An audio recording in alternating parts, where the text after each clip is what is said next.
오전에 하나님 말씀은 히브리서 12장 25절부터 29절까지를 받들어 읽겠습니다. 히브리서 12장 25절 보시면요. 너희는 말씀하시는 그분을 거절하지 말라죠. 그들이 땅에서 말씀하시는 분을 거역하고서도 피하지 못하였거늘. 하물며 우리가 하늘에서 말씀하시는 그분으로부터 돌아선다면 어찌 더 피할 수 있겠느냐. 그때에는 그분의 음성이 땅을 뒤흔들었거니와. 이제는 그분께서 약속하여 말씀하시기를 내가 또 한 번 땅뿐만 아니라 하늘까지도 뒤흔들리라고 하셨느니라 이렇게 말씀하죠.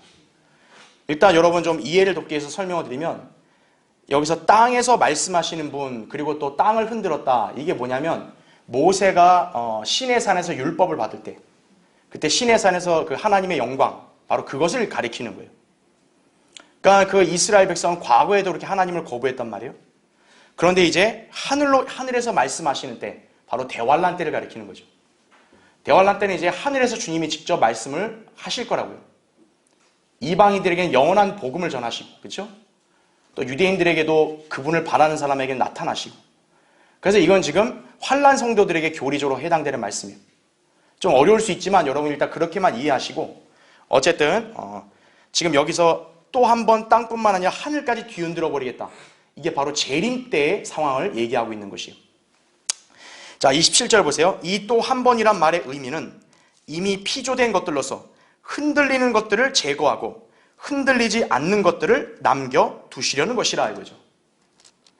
그러니까 주님이 재림하게 되면 흔들리는 것들은 없어지는 거예요. 흔들리지 않는 것들만 남는 거예요. 그렇죠?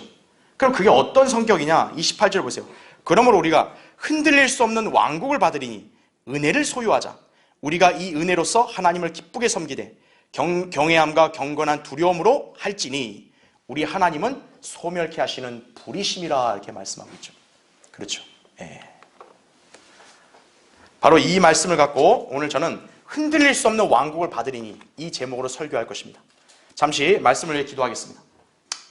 위대하신 아버지 하나님, 주님 오늘 화창한 날씨 허락해 주시고 또 어제는 영동 지역에 대설 특보까지 발효가 되는데 주님께서 우리의 기도를 경청하셔서 이렇게 강릉 지역만큼은 그렇게 눈의 그 피해를 최소화시켜 주시고 또 동시에 많이 높게 하셔서 오늘 이렇게 화창한 날씨 속에 하나님이 세우신 아름다운 교회로 우리 신실한 성도들을 불러 모아 주셔서 감사를 드립니다. 이 시간도 우리가 주님께 드리는 영과 진리로 드리는 이 경배를 주님께서 온전히 기뻐 받아주시고 주님 영광 받아주시기를 원합니다. 방금 봉독한 말씀으로 저는 우리 성도들에게 설교하고자 합니다. 주님, 저는 어리석고 우둔합니다. 이 시간도 제 안에 주님 충만해 주시고 또 지혜와 영역을 제게 넘치게 넣어주시고 제 입술을 주장해 주셔서 준비케 하신 하나님 말씀을 담대하고 능숙하게 잘 선포할 수 있게 해주십시오. 우리 듣는 성도들 이 시간 귀를 열고 집중해서 하나님 말씀을 잘 경청할 수 있게 도와주시고 성도들의 마음밭을 잘 준비시켜 주셔서 말씀들이 마음에 잘 새겨 열매를 맺는 삶 살게 해주시고 또 성도들이 진리의 지식을 잘 깨달을 수 있도록 도와주셔서 영적으로 굳건하게 성장할 수 있도록 인도해 주시기를 원합니다. 이 시간도 마귀가 어떤 형태로든 방해하지 못하게 주님의 권능으로 철저하게 막아주시고 이 시간 주님과 우리가 온전히 하나 되는 귀한 시간 되게 해주시기를 원합니다. 다시 오셔서 저희를 데려가 주실 주 예수 그리스도의 이름으로 기도드립니다. 아멘. 2023년 2월 6일 새벽에 튀르키예 가지안테프토에서 모멘트 규모 7.7의 강진이 발생하는 대참사가 벌어졌습니다. 첫 지진 이후에도 계속 여진은 이어졌죠. 그 다음에 규모 7.5의 2차 강진이 또 발생을 해서 피해가 더해졌는데 튀르키예 남동부와 그 다음에 국경지대에 있는 시리아 북부가 큰 타격을 입었습니다. 그뿐만 아니라 레바논, 키프로스, 이란, 이라크, 이스라엘, 이집트 등에서도 진동이 감지되었을 정도로 큰 규모의 지진이었다고 다수 언론에서 보도했습니다. 이른바 튀르키예 시리아 대지진이 이렇게 벌어진 것이죠. 그래서 세계가 지금 굉장히 안타까운 시선으로 바라보고 있죠. 그렇죠? 튀르키예 재난관리국은 이날 강진 발생 후에 누적 사망자 수를 어떻게 집계했냐면 44,218명이라고 그렇게 발표를 했어요. 어제 24일 기준으로. 그러니까 지금 20일도 안 돼가지고 44,000명이 죽은 거예요. 그 튀르키예에서. 또 최근에 시리아 당국은 이 지진으로 인해서 5,914명이 사망했다고 발표했습니다. 그리하여 양국의 총 사망자 수는 5만 132명으로 집계된다고 언론에서 발표를 했습니다만 실제 피해 규모는요, 이보다 더 클 것으로 지금 예측이 되고 있어요. 튀르키예 정부는 현재까지 건물 17만 3천 채가 붕괴되거나 심각하게 부서진 것으로 집계했는데요. 이로 인해서 190만 명 이상이 임시 대피소나 호텔 또 공공시설 등에 머무르고 있다고 합니다. 끔찍하죠? 튀르키예에서 이번 지진의 영향을 받은 사람은 좋기 2천만 명에 이를 것이라고 추산하고 있어요. 그러니까 죽진 않아도 이러한 피해를 입은 사람들. 유엔은 시리아에서는 80만 명이 지진의 영향을 받은 것으로 예측을 하고 있습니다. 이번 튀르키예 시리아 강진은 21세기 들어서 역대 6번째로 많은 인명피해를 낳은 자연재해로 기록됐다고 합니다. 참 마른 하늘의 날벼락도 이런 게 없겠죠. 그렇죠? 자, 이 세상은 인류 역사가 시작된 이래로 늘 지진의 재앙을 당해왔습니다. 이번 사태를 보면서 다시금 인간들이 사는 세상은요, 흔들린다는 것을 여실히 깨닫게 되는 것이고, 인간이 이 세상과 지구를 살기 좋게 만든다고 장담하거나 또 각국 정부나 유엔이 평화를 이루겠다고 호언장담을 하지만 인간의 희망과 꿈은 끔찍한 재앙 앞에서 여지없이 무너지게 되는 것이에요. 소위 위대하다는 종교 지도자들, 그리고 그 나라와 민족들이 신봉하는 신들, 그리고 정치인들, 과학자들, 학자들, 의사들, 지진 앞에서 할 수 있는 게 뭘까요? 이 역대 6번째로 이 지진, 많은 인명피해를 낳은 지진 기록이라 했잖아요. 역대 발생한 나라들을 보면 공통점이 있어요. 모슬렘 국가들이고요. 그 다음에 로마 카톨릭 국가들, 그 다음에 공산주의 국가, 중국 등이에요. 그러면 그 나라들은 자기들의 신들에게 부르짖고 따져야 될 거 아니에요. 왜 우리에게 이런 끔찍한 재앙을 주셨습니까? 왜 우리 이렇게 죽게 하십니까? 자기들이 신봉하는 신한테 따져야 될 거 아니에요.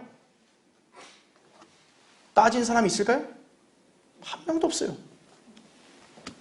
그들의 믿음이나 신앙은 가짜이기 때문에 그런 거예요. 인간이 지진이나 자연재난 앞에서 할 수 있는 게 뭐예요? 속절없이 하늘만 바라봐야 되는 거예요. 그럼 하늘에 누구를 바라봐야 되냐고? 성경에 하나님이시라고 성경은 단호하게 말씀하고 있는 거예요. 누가 지진을 위시한 재앙을 일으킬 수 있는가 이거예요. 다른 신들이 지진을 일으켰나요? 하나님만이 지진을 일으키신다고 말씀하는 것이. 증거를 제가 알려드릴게요. 이사야 29장 6절에 이렇게 나와요. 너는 만군의 주로부터 천둥과 지진과 큰 소리와 폭풍과 쏟아지는 폭풍우와 삼키는 화염으로 감찰받게 되리라 이렇게 말씀하고 있는 거예요. 지진은 하나님이 일으키시는 거예요. 이러한 참사를 통해서 인간은 하나님을 두려워하고 그분의 말씀에 순종하며 그분을 섬기는 것이 가장 현명한 자세라고요.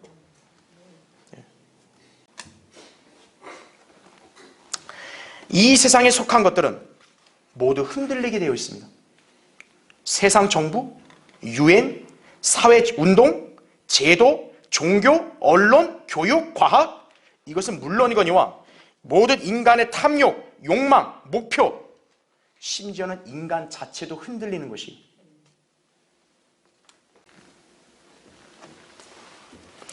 자, 이런 것들은 흔들릴 뿐만 아니라 조만간 사라지게 될 것들이에요. 전부.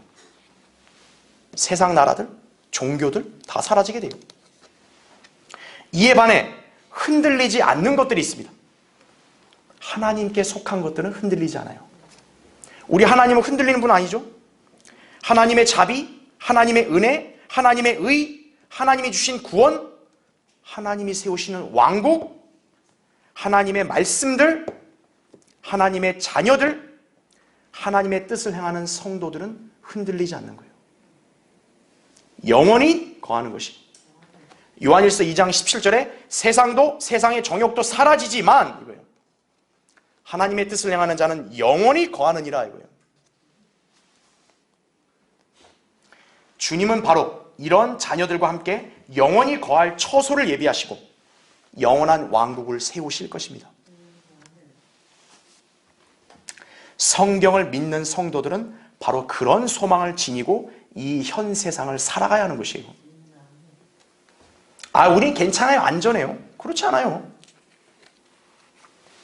한국도 어떤 재앙이 벌쳐질지 모르는 거예요. 그래서 하나님을 의뢰하고 주님을 신뢰해야 된다는 것이에요. 오늘 본문은 하나님께서 마지막 때를 살아가는 성도들에게 지침으로 주신 말씀입니다. 교리적으로는 지상 재림을 고대하는 환난 성도들에게 해당되지만 영적으로는 주님의 재림을 고대하는 그리스도인들에게도 적용할 수 있습니다. 성경을 거부하는 사람, 민족, 국가, 흔들리는 것들에 집착하다가요 끝나버리게 되는 것이에요.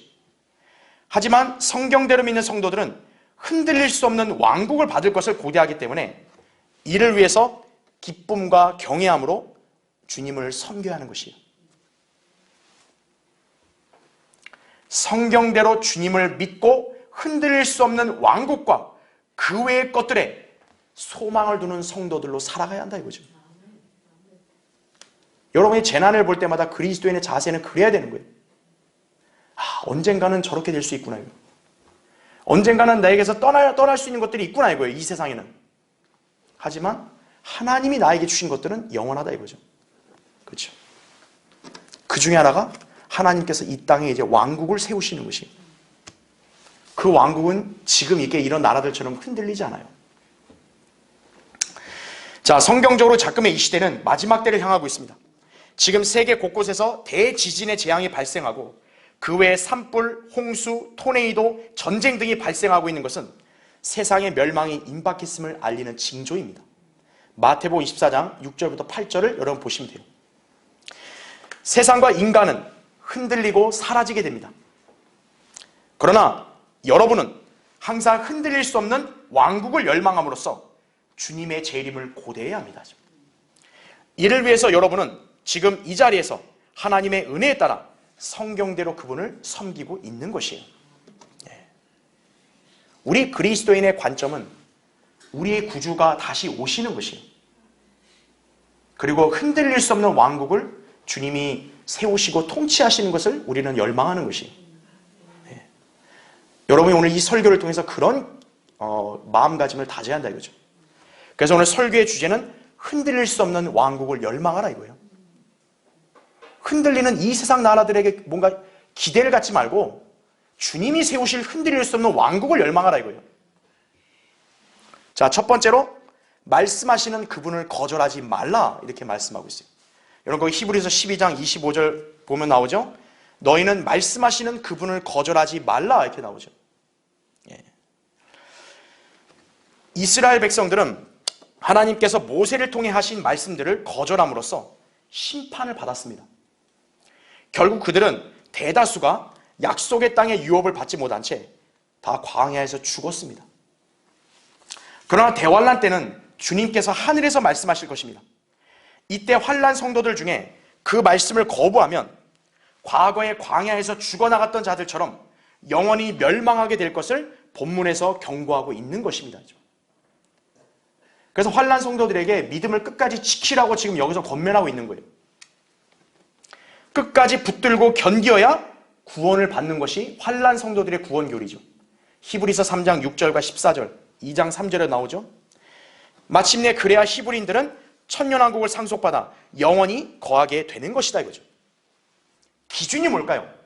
말씀을 거절하느냐 아니면 말씀을 받아들이느냐, 그거에 따라서 그들의 운명이 극명하게 갈리는 것이에요. 중간은 없어요. 말씀 안 들었어도 그냥 봐주세요. 천국으로 보내주세요. 그런 거 없어요. 하나님의 말씀을 경청하며 받는 대상은 비단 유대인들만이 아닙니다. 이 시대의 모든 이방인들도 예수 그리스도의 복음의 말씀을 듣고 믿음으로 순종해야 합니다. 로마서 16장 26절에 나오죠. 그러면 그 사람은 구원받은 하나님의 자녀로 변화되어 영생을 선물로 받게 되죠. 요한복음 1장 12절, 로마서 6장 23절에 나오죠. 또 하늘나라의 시민이 되어서 하늘에 속한 유업인 새 예루살렘에서 거하게 됩니다. 베드로전서 1장 4절에 나오죠. 반면에 예수 그리스도를 거부하고 하나님 말씀에 경청하지 않는 자들은요, 반드시 심판을 당하여 멸망을 당하는 것이에요. 이때 그 심판의 기준은 다름 아닌 성경이에요. 여러분 한번 찾아보세요. 요한복음 12장 한번 보세요.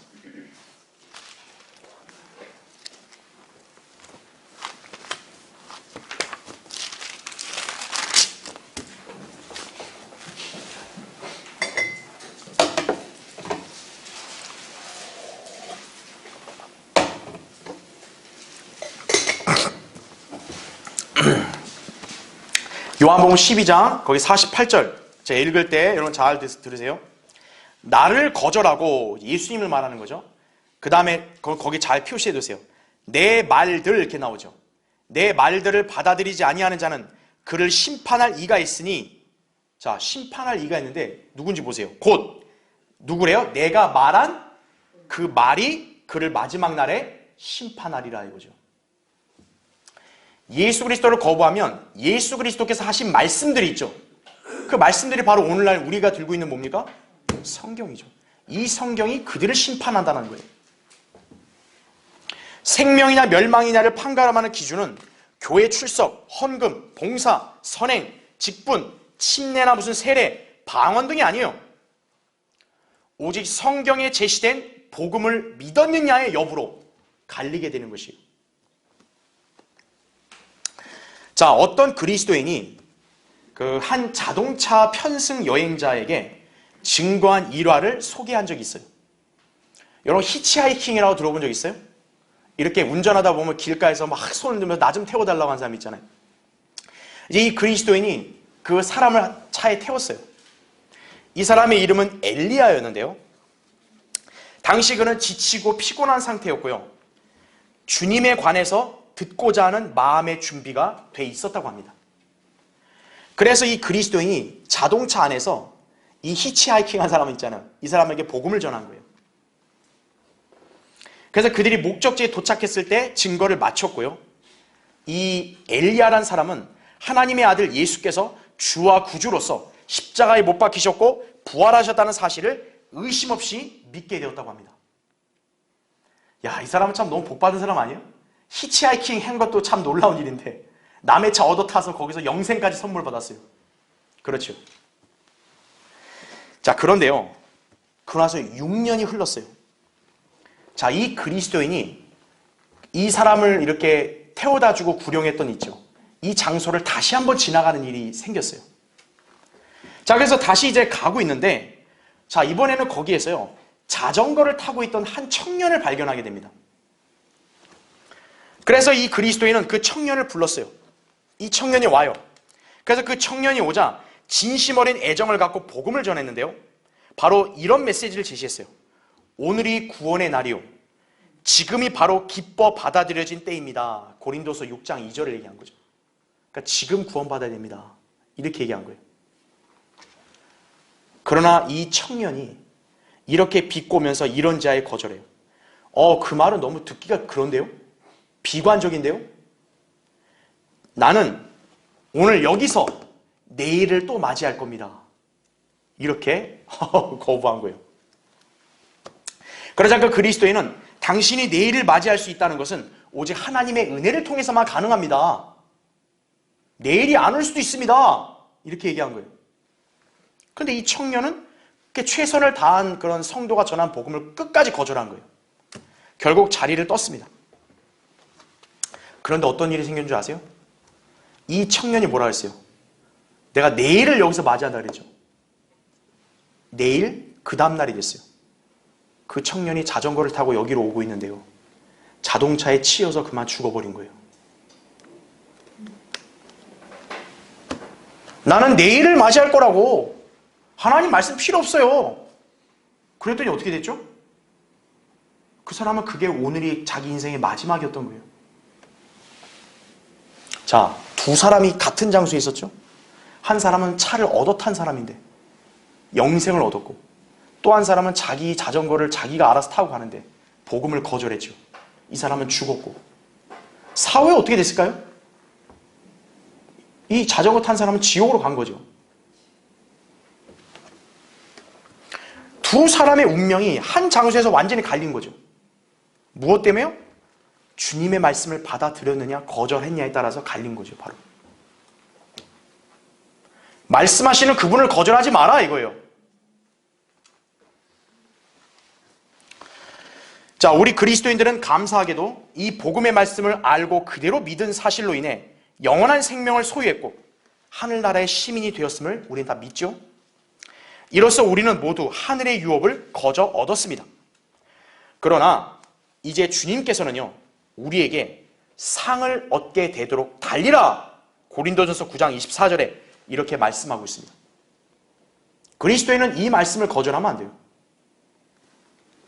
그것은 바로 이 땅에서 우리가 성경대로 주님을 섬기며 그분을 위해 일할 때 받을 수 있는 유업을 가리킵니다. 골로새서 3장 24절에 이는 너희가 유업의 상을 주께로부터 받을 줄 알미니 너희가 주 그리스도를 섬기고 있음이라 이거예요. 주님을 섬김으로써 유업의 상을 받는 거예요. 이 유업은 장차 주님께서 천년왕국을 수립하실 때 주님과 함께 통치하는 것을 말합니다. 이것은 전적으로 이 땅에서 주님을 섬기며 성경대로 일한 행위 여부로 결정되는 것이에요. 그래서 주님이 여기 있는 여러분 개개인에게 상을 얻게 되도록 달리라 이렇게 지금 명령하고 계시는 거예요. 만약 그리스도인이 행위를 올바로 하지 못하고 성경의 말씀을 멸시하며 이 땅에 속한 것들에 집착함으로써 인생을 낭비한다면 장차 주님 앞에서 받을 상이 없게 되는 거예요. 그러면 그 사람은 장차 주님께서 세우실 왕국에서 아무 일도 없는 처량하고 비참한 사람이 되는 것이에요. 여러분, 사람이 백수가 얼마나 참 이렇게 고달퍼요. 천년왕국의 천년간 백수라고 생각해봐요. 얼마나 그 괴로운 일이겠어요. 옆에 동료 지체들은 주님께 유업을 받아서 땅 통치하는 통치자로 살고 있는데 나만 유업이 없다 이거예요. 그럼 부끄러운 일이에요. 디모데후서 2장 13절에 우리가 참으면 우리도 그와 함께 다스릴 것이요 우리가 그를 부인하면 그도 우리를 부인할 것이라 이렇게 말씀하고 있죠. 여러분이 진리를 따르고 하나님 말씀을 믿고 실행하면요 고난이 있는 거예요. 그 고난을 참으면 영광스러운 유업이 여러분에게 주어지는 것이에요.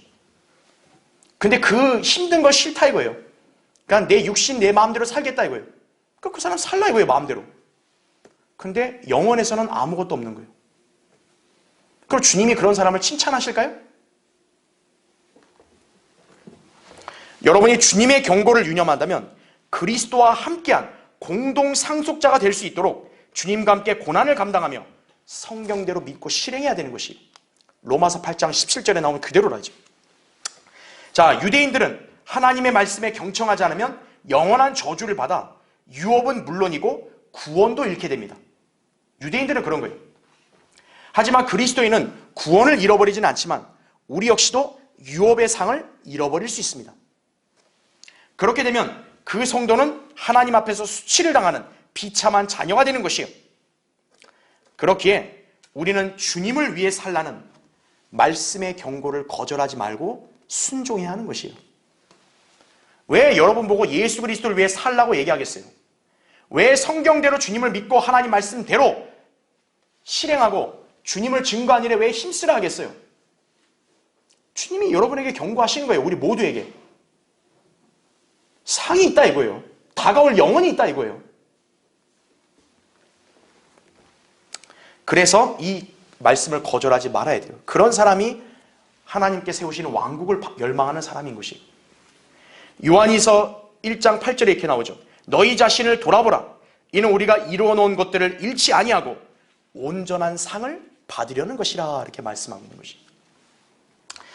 자, 흔들릴 수 없는 왕국을 열망하라. 두 번째로 주님께서 재림하시면 흔들리지 않는 것들만 남게 된다는 거죠. 오늘 여러분 우리 히브리서 12장 26절 27절 보시면요, 그때는 그분의 음성이 땅을 뒤흔들었거니와 이제는 그분께서 약속하여 말씀하시기를 내가 또 한 번 땅뿐만 아니라 하늘까지도 뒤흔들리라고 하셨느니라. 이 또 한 번이란 말의 의미는 이미 피조된 것들로서 흔들리는 것들을 제거하고 흔들리지 않는 것들을 남겨두시려는 것이라 이렇게 나오죠. 지금 이 말씀은 학개 2장 6절을 인용한 거예요. 학개 2장 6절 7절은 재림을 예언하고 있어요. 그러니까 또 한 번 하늘과 땅을 뒤흔드는 일은 언제 일어난다는 거예요? 재림 때 일어난다는 거예요. 근데 우리는 그런 재림을 열망해야 된다는 거예요. 왜죠? 흔들리지 않는 것들만 남기 때문에, 바로 우리가 누리고 받는 그런 것들만 남기 때문에 그러는 것이. 주님이 하늘과 땅을 흔들어 버리면 여러분 흔들리는 것들은 어떻게 되겠어요? 무너지지요. 다. 흔들리지 않는 것들은 아무리 주님이 하늘과 땅을 뒤흔들어도 견고하게 있는 거죠. 자금의 이 세상은 갈수록 악으로 치닫고 있습니다. 그리고 세상 정세나 나라들, 민족들의 상태는 계속 불안정하고 흔들리는 추세입니다. 세계 경제는 점점 침체되어 가고 있죠. 지금 안보의 불안은 더 극심해져 가고 있죠. 우리나라도 보세요. 지금 북한의 위협은 계속되고 있잖아요. 대만은 중국의 위협이 계속되고 있죠. 이스라엘은 모슬렘의 위협이 계속되고 있죠. 러시아 우크라이나 전쟁 계속 일어나고 있죠. 그리고 곳곳마다 일어나는 대재앙으로 몸살을 앓고 있습니다. 그런데 성경에서 이런 것들이 고통의 시작이라고 말하는 거예요. 고통의 시작, 고통이 끝이 아니에요.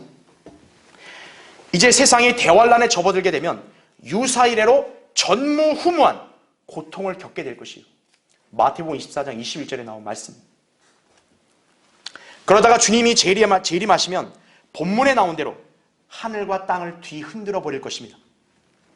그렇게 되면 이 세상 나라들, 국가 체계, 인간들의 야망, 계획, 꿈 모두 사라지게 되는 것이. 지금 본문은 예수 그리스도의 재림을 기다리는 상황을 우리에게 알려주고 있는 것이에요. 그러니까 재림을 열망하라 이거예요. 왜죠? 우리에게 속한 흔들리지 않는 것들만 남기 때문이다 이거죠. 자, 그런데 인간들은 여전히 흔들리는 것들에 집착하며 앞으로 점점 세상이 좋아질 것이라는 헛된 생각에 빠져 있습니다. 여러분, 인간들이 지닌 허황된 믿음을 보십시오. 세상이 인간의 노력으로 전쟁 없이 평화를 이룩하고 모든 종교 제도들이나 과학, 철학, 교육 체계로 완벽한 세상을 만들 수 있다는 그런 망상을 지금도 맹신하고 있다고요. 여러분, 정말 그런가요? 여기에 더해 로마 카톨릭은 세상을 지배해 정치와 종교의 권세를 모두 휘어잡으려 하고 있죠. 개신교계는 어때요? 교회들이 세상을 복음화시켜서 하나님의 나라를 확장하겠다는 맹랑한 발상을 하고 있죠. 그런 세상을 기독교화시키겠다는 거예요. 기독교화.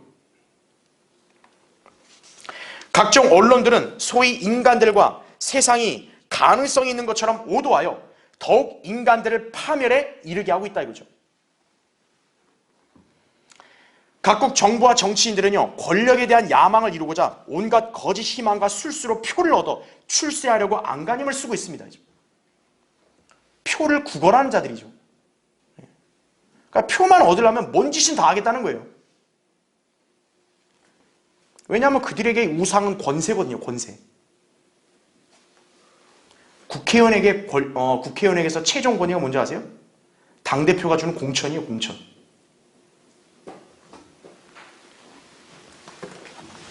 자, 과연 인간들의 고안과 세상 체계가요, 여러분 얼마나 지속될 것 같습니까? 이번 튀르키예 시리아 대지진이 발생하자 튀르키예 대통령은 나름대로 국민들을 재난으로부터 보호하고자 애를 썼지만요, 계속되는 강진과 여진의 피해를 도저히 감당하지 못해 아예 손을 놓았다고 그렇게 발언한 것을 언론에서 발표한 적이 있었습니다.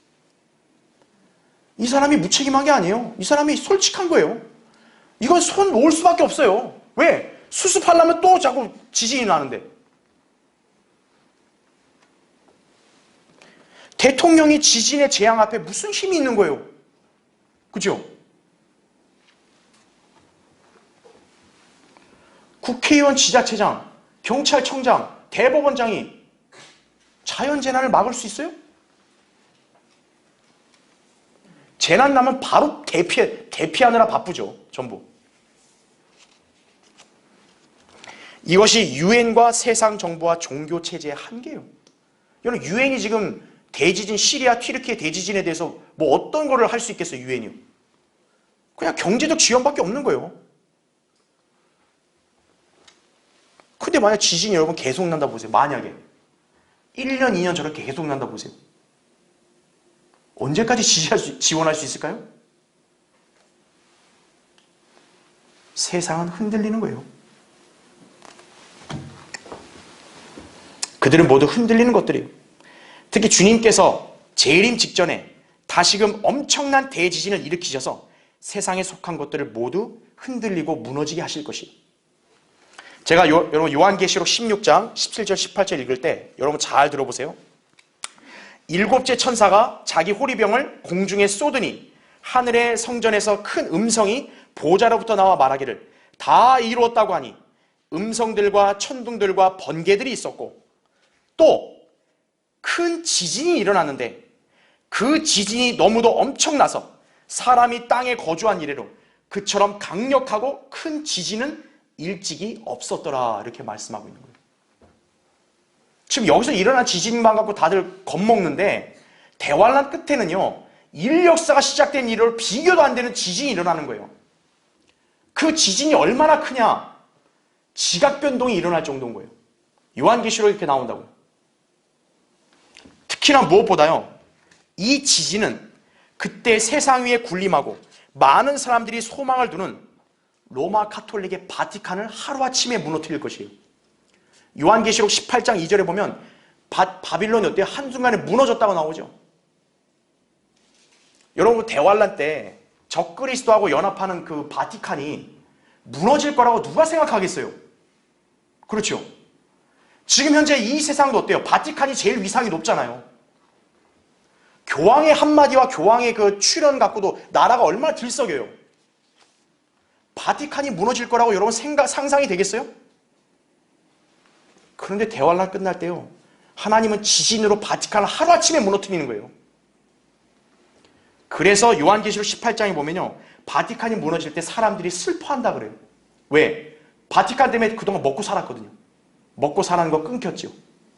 또 바티칸에 의존했던 나라도 어떡하겠어요? 자기가 의존했던 나라가 무너졌으니 나도 이제 끝장이겠구나. 그 생각하겠죠. 예, 끝장이에요. 그들은 이제. 왜 우리 그리스도인들은 예수 그리스도의 재림을 고대하며 열망해야 되냐 이거예요. 주님께서 오시면 이 땅에 있는 흔들리는 것들을 제거하시고 흔들리지 않는 것들만 남겨두실 것이기 때문이에요. 그래요. 성경을 거부한 인간들의 허황된 믿음, 지식, 계획 모두 사라지게 될 것이고요. 우리가 누렸던 하나님의 은혜, 자비, 사랑, 또 우리에게 주신 구원, 하나님의 약속에 대한 믿음, 하나님의 신실하심, 그리고 하나님께서 약속하신 왕국만이 우리에게 남게 될 것이에요. 이제 주님께서 이 세상 나라들을 이양받아 그분의 왕국만이 우뚝 설 것이에요. 그분께서만이 영원히 통치하실 것이에요. 요한계시록 11장 15절에 나오죠. 또 다니엘 7장 14절에는 이렇게 나와요. 거기에서 그분께 통치권과 영광과 왕국이 주어졌으니 이는 모든 백성과 민족들과 언어들로 그분을 섬기게 하려 함이더라죠. 그분의 통치권은 사라지지 않을 영원한 통치권이며 그분의 왕국은 멸망하지 않으리라 이렇게 말하는 거예요. 지구에 있는 다른 나라들은 멸망 안 할까요? 다 멸망하는 거예요. 예수 그리스도의 왕국은 천년으로 끝나는 게 아니에요. 영원에서도 이어지는 거예요. 영원한 왕국이라고. 여러분이 그 왕국에 들어갈 수 있는 자격을 받은 거예요. 무엇을 소망하고 살아야 되냐 이거예요.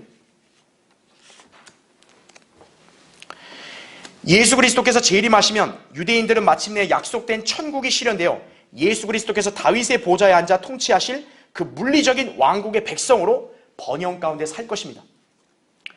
예수님께서 왕으로 다스리는 왕국은 영원으로 이어진다고 말씀드렸죠? 자, 우리 그리스도인들은 어떻게 될까요? 우리는 영적인 왕국, 즉 하나님의 나라의 백성이 되죠. 로마서 14장 17절에. 여러분, 천국만 영원한 게 아닙니다. 하나님의 나라도 영원한 거죠. 그렇죠. 게다가 그리스도인들은 죽어서 가는 셋째 하늘에 있는 하늘나라도 우리에게는 흔들릴 수 없는 왕국이죠. 여러분, 하늘나라에 지진 나는 거 봤어요? 아니죠.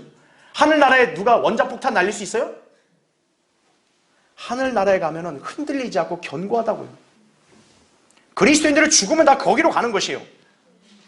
우린 모두 이 나라에 속하게 되고 영원토록 왕이신 주님과 함께 그 안에 거하게 되는 것이다. 그죠? 여러분은 흔들릴 수 없는 왕국을 소유하게 되는 것이에요. 유대인들은 자기들의 메시아가 오기를 항상 열망하죠. 그렇죠? 그리스도인들은 신랑 대신 예수 그리스도께서 오시기를 고대해야 합니다. 주님께서 먼저 공중에 재림하시면 신부인 우리 교회를 하늘로 데려가시죠. 마침내 하늘나라에 우리가 거하게 될 것이에요. 그리고 7년이 지나서 지상의 대환란이 끝날 시점에 주님과 함께 이 지상에 내려와 천년 왕국에 들어가게 될 것이에요. 그리고 유대인들은 그 왕국 백성이 될 것이고 우리 주님과 함께 공동 상속자가 될 것이에요. 그 왕국은 영원시대까지 이어지게 됩니다. 이런 흔들릴 수 없는 것들만 남게 되는 그때가 얼른 오기를 갈망하는 것이 성도의 진정한 자세인 것이에요. 그렇죠? 자, 흔들릴 수 없는 왕국을 열망하라. 마지막 세 번째로 경외함과 경건한 두려움으로 하나님을 기쁘게 섬겨야 합니다. 여러분, 그날이 오는 걸 안다면 어떻게 하겠어요? 이 땅에서 하나님을 섬겨야죠. 그렇죠? 28절 29절에 나오죠. 그렇죠? 네. 주님께서 성도들에게 주신 흔들릴 수 없는 것들에 관한 약속이 얼마나 위대하냐 이거죠. 이런 약속을 보장받은 성도라면 이 땅에서 이제 남은 생애를 어떻게 살아야 되겠는가 이거죠. 우리가 이 은혜로서 하나님을 기쁘게 섬겨야 한다 이거죠. 자, 우리는 환난 성도들과 달리 믿음으로 말미암아 은혜로 구원받았습니다. 그렇죠? 에베소 2장 8절에 나와요. 여기서 우리가 유념해야 될 은혜는 우리 구원이 얘기하는 게 아니라 섬김이에요. 섬김. 여러분, 하나님의 은혜가 없으면 여러분 이 교회에 와서 섬길 수 있을까요? 못 섬겨요. 괴로운 거예요. 주님께서는 우리의 삶에 있어서 그분의 도우심을 필요로 할 때 언제든지 그분께 나아오면 베풀어 주시고 힘을 주셔서 영적으로 승리하게 하시고 그분을 섬길 수 있게 하십니다. 히브리서 4장 16절이에요. 여러분은 바로 이 은혜로 주님을 기쁘게 섬길 수 있는 것이에요. 자, 그런데 성도의 섬김은요, 결코 자기 유익이나 생각대로 행해져서는 안 됩니다. 본문에 나온 대로 경외함과 경건한 두려움으로 해야 되는 거예요. 다시 말하면 하나님을 두려워하는 마음으로 여러분이 섬겨야 된다는 것이에요. 그냥 한번 해볼까? 내가 이 교회 가면 내가 뭘 좀 얻어낼 수 있을 것 같고, 그럼 하나님께서 전혀 인정 안 하시는 거예요. 하나님을 두려워함으로 섬겨라 이거예요. 그리스도인의 믿음과 사랑과 섬김의 동기는요, 바로 우리 구주이신 주님을 사랑함과 동시에 두려워함임을 우리가 알아야 됩니다. 자, 그럼 여러분이 질문해 볼게요. 여러분, 왜 하나님을 두려워해야 될까요? 하나님을 두려워하는 것은 지혜와 지식의 시작이기 때문에 그런 거예요. 잠언 9장 10절과 1장 7절에 나온다고요. 주를 두려워하는 것이 지혜의 시작이요 이거죠. 성도는 주님을 두려워할 때 지식과 지혜를 알아 하나님을 올바로 섬길 수 있는 것입니다. 성경을 기록된 대로 믿지 않고 실행하지 않는 자들은 제 아무리 열성과 조건으로 하나님께 나아온다 해도요, 결코 하나님을 섬길 수 없습니다. 이런 사람들이 자금에 지금 배교한 한국 교회들이 널려 있는 거예요. 지금 이 교회들도 하나님 섬긴다 그래요. 무엇으로 섬기냐? 자기 유익을 위해 섬기는 거예요. 이들의 문제는 뭐냐? 하나님 말씀을 존중할 의사가 없다는 거예요. 그 이유는 하나님을 두려워하지 않기 때문이에요. 그래 성경은 그런 어리석은 자들이 지혜와 훈계를 멸시한다고 말씀하고 있는 것입니다. 잠언 1장 7절에. 우리가 이 지혜와 훈계를 자꾸 알려주잖아요. 거부하잖아요. 하나님을 두려워하지 않으니까 그러는 거예요. 이런 자들은 성경대로 믿는 믿음과 실행이 아닌 교회 생활 이력, 직분 등을 자랑거리로 삼는 것이에요. 그리고 그들은 교회라는 이름으로 하나님의 영광을 명목 삼아 온갖 가증한 짓들을 벌이고 있는 것이에요. 세상 음악을 유입한 경배와 찬양, 그리고 기복신앙으로 헌금을 거둬들이는 행위, 거의 착복이죠. 착복. 직분을 사고 파는 일. 집사 되려면 몇백만 원 내세요.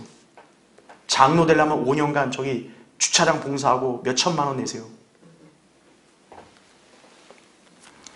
세상 정치에 관여하여 한 자리 얻으려는 야심이라든지, 교회들이 무식하게 세상 정치에 관여하고 있는 거예요. 급기야 다른 종교들과도 화합하겠다는 에큐메니칼 운동이 있죠. 기독교가 불교랑 짝짝꿍하고 있어요. 불교의 부처가 기독교의 하나님이다, 이런 식으로. 긍정적 사고방식의 거짓 설교, 심지어는 동성연애 허용까지 주장하는 자들도 교회에 생겼어요. 이런 자들에게 하나님을 두려워함이 있겠습니까? 그들은 모두 육신 안에 있는 자들이에요. 그래서 하나님을 기쁘시게 할 수 없다고 로마서 8장 8절에 그렇게 말씀하고 있는 것이에요. 네. 하나님을 기쁘시게 할 수 없어요. 육신 안에 있으면. 우리는 성령 안에 있으니까 하나님을 기쁘시게 할 수 있는 거예요. 자, 성경에는 우리에게 두려움과 떨림을 요구하고 있습니다. 여러분이 성경을 믿는다면 하나님의 엄중한 심판도 문자적으로 믿을 수 있어야죠. 그렇죠? 그렇다면 하나님이 행하시는 무서운 심판을 볼 때 여러분 두려워하지 않을 수 있겠어요? 모든 인간이 반드시 해야 할 의무는 바로 하나님을 두려워하고 그의 계명들을 지키라는 것이에요.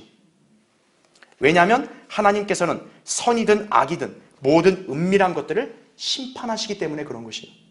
전도서 12장 13절 14절에.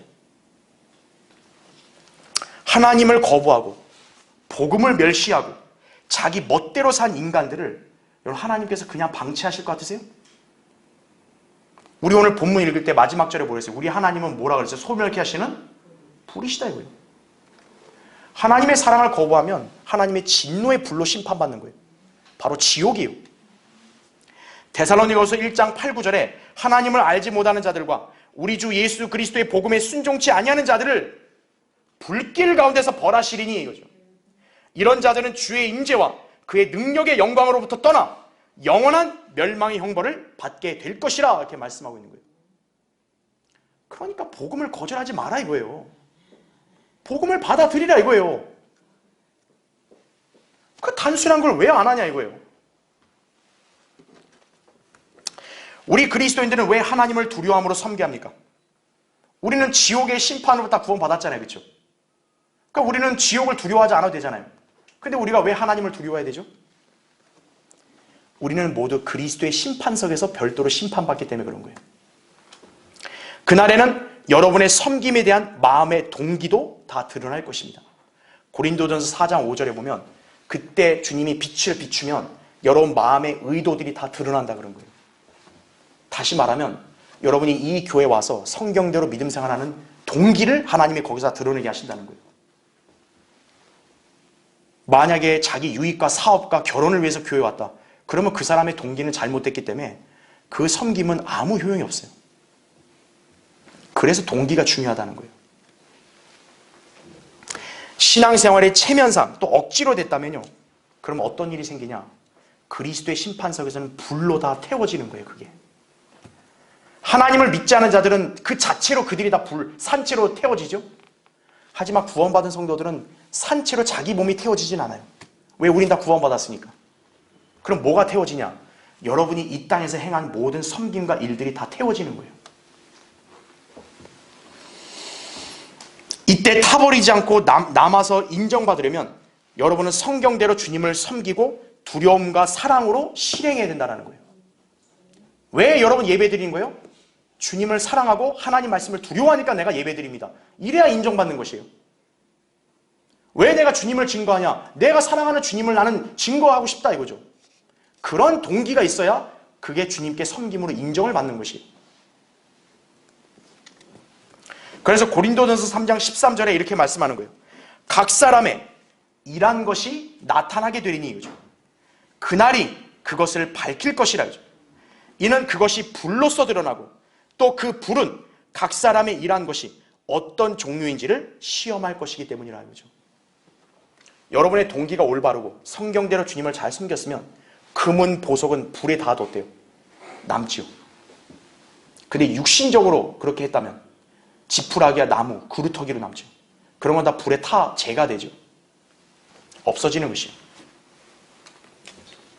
그래서 여러분이 기쁨으로 하나님을 두려워함 가운데 섬기라는 것이에요. 자, 그러면 하나님을 두려워함을 어디서 배울 수 있을까요? 이거 어디서 배우죠? 성경을 읽음으로써 배운다고 신명기 17장 18절 19절에 말씀하고 있는 거예요. 오늘 여러분 집에 가면 모든 분들이 다 읽어보세요. 신명기 17장 18절 19절. 하나님께서는 성경을 옆에다 두고 평생 동안 읽으라고 나와요. 왜? 그래야 하나님을 두려워하는 법을 배운다고 나와요. 그래서 제가 여러분 보고 자꾸 성경을 읽어야 된다고 말한 이유가 그거예요. 그래야 여러분은 하나님을 두려워함으로 인해 구원받은 성도로서 합당한 행실을 하여 열매를 맺고 주님을 올바로 섬김으로써 그분을 영화롭게 해드릴 수 있음을 잘 기억해야 합니다. 자, 그래서 빌립보서 2장 12절 13절을 제가 읽겠습니다. 그러므로 나의 사랑하는 자들아, 너희가 항상 복종했던 것처럼 내가 있을 때뿐만 아니라 내가 없는 지금도 더욱더 두려움과 떨림으로 너희 구원을 온전히 이루라. 이는 너희 안에서 역사하시는 분은 하나님이시기 때문이니 그분은 너희로 그분의 선한 기쁘심에 따라 뜻을 두고 행하게 하시느니라 이렇게 말하고 있죠. 구원을 온전히 이루란 말은 뭐냐면 구원받은 성도로서 합당한 행실을 보이라는 말이에요. 그런 성도가 주님의 재림을 열망하고 왕국의 유업에 동참할 수 있는 것임을 기억해야 합니다. 자, 결론을 맺겠습니다. 나폴레옹 잘 아시죠? 나폴레옹이 세인트 헬레나 섬에 이제 유배돼서 외로이 죽음을 기다리고 있을 때 나폴레옹이 이렇게 고백을 했다고 그래요. 알렉산더, 시저, 샤를레망, 그리고 나는 왕국을 건설했다. 우리는 힘 위에 왕국을 건설했으나 그 최후는 비참했다. 이거죠. 이제 죽음을 좀 앞두니까 정신이 드나 봐요. 그죠? 자, 근데 나폴레옹이 이렇게 얘기한 거예요. 예수 그리스도, 그는 아무런 힘도 없는 것 같았다. 그러나 그는 사랑의 터 위에 그의 나라를 세웠다. 오늘날 그의 나라는 왕성하여 모든 인류가 그를 경배하며 수천의 사람들이 그를 위하여 죽으려 하고 있다. 그리스도의 사랑만이 만족을 줄 수 있다. 물론 이자의 말이 지금 성경적으로 다 맞는 거 아니에요. 우리 주님이 뭐가 힘이 없어요. 그죠? 그런데 이자가 좀 주님을 좀 인식한 거죠. 그러면 나폴레옹은 그런 예수 그리스도를 믿었는가 이거예요. 그저 한탄만 하다가 인생을 끝내고 지옥으로 간 것이에요. 세상 역사는 나폴레옹, 징기스칸의 그 업적을 칭송할지 모르지만요. 그들이 세운 제국들은 다 어디 갔죠 지금? 징기스칸의 제국 어디 갔어요? 이미 다 사라졌어요. 하물며 작금의 이 세상 나라들이 그러면 영원히 갈 것 같으세요? 인류 역사가 진행되는 동안 무수한 제국들이 흥망성쇠를 이루다가 사라졌고 막강한 권세를 지녔던 왕들, 제후들, 탁월한 능력과 지혜를 갖췄던 총독들, 총리들, 관료들, 장군들 다 어디 갔죠 지금? 이미 사라져버렸다고요. 인간들이 어떻게든 스스로의 노력으로 유토피아를 건설하려고 애를 쓰지만 하나님께서 재앙과 심판을 내리시면 단번에 흔들리고 사라지게 되는 것이에요. 여러분 튀르키예 시리아 지진 영상 보셨죠? 그 견고하고 아름답다고 자랑할 수 있는 그런 모든 건물들 어떻게 돼요? 다 쓰러져 버리잖아요. 그러나 예수 그리스도의 왕국은 이 세상 민족들과 유엔을 쳐부수고 영원히 서게 될 것이에요. 다니엘 2장 34절 35절 44절에 나온 대로 그 멸망하지 않는 왕국이라고 말했다고. 이 왕국이 바로 우리가 열망하는 흔들릴 수 없는 왕국이에요. 예수 그리스도께서는 성경대로 반드시 다시 오시겠다고 약속하셨죠.